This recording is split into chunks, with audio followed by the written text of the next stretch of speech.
சூரிய கதிர்வீச்சு உங்கள் விமான பயணத்தை பாதிக்கிறதா?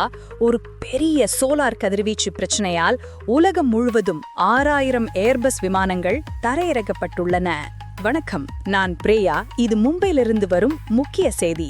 இன்று நவம்பர் 29, 2025 அன்று இந்திய விமான நிலையங்களில் பெரும் குழப்பம் நிலவுகிறது. இண்டிகோ, ஏர் இந்தியா நிறுவனங்களின் 300க்கும் மேற்பட்ட ஏர்பஸ் A320 விமானங்களை உடனடியாக நிறுத்துமாறு DGCA உத்தரவிட்டுள்ளது.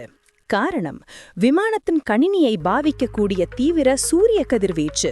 நீங்கள் என்று பயணம் செய்வதாக இருந்தால் தாமதங்களையும் ரத்துகளையும் எதிர்பார்க்கலாம்.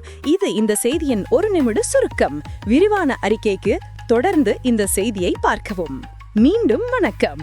இன்று நவம்பர் 29, 2025 மிக முக்கியமான விமான போக்குவரத்து செய்தியின் விரிவான பார்வை இங்கே இருக்கிறது. சம்பவம் மற்றும் காரணம். அக்டோபர் 30 அன்று ஜெட் ப்ளூ விமானம் ஒன்று திடீரென்று கட்டுப்பாட்டை இழந்தபோது இந்த நெருக்கடி தொடங்கியது. விசாரணையில் சூரிய கதிர்வீச்சு விமானத்தின் எலாக் கணினி தரவை சிதைத்தது கண்டுபிடிக்கப்பட்டது. இதைத் தொடர்ந்து ஏர்பஸ் நிறுவனம் உலகம் முழுவதும் 6000 விமானங்களுக்கு அவசர எச்சரிக்கையை விடுத்தது. இந்தியாவில் இதன் தாக்கம் கடுமையாக உள்ளது. இண்டிகோ 200க்கும் மேற்பட்ட விமானங்கள் பாதிக்கப்பட்டுள்ளன. ஏர் இந்தியா 113 விமானங்கள் பாதிக்கப்பட்டுள்ளன.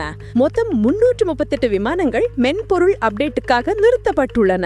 தற்போதைய நிலை: மும்பை மற்றும் சென்னை போன்ற முக்கிய விமான நிலையங்களில் பயணிகள் அவதிக்குள்ளாகியுள்ளனர்.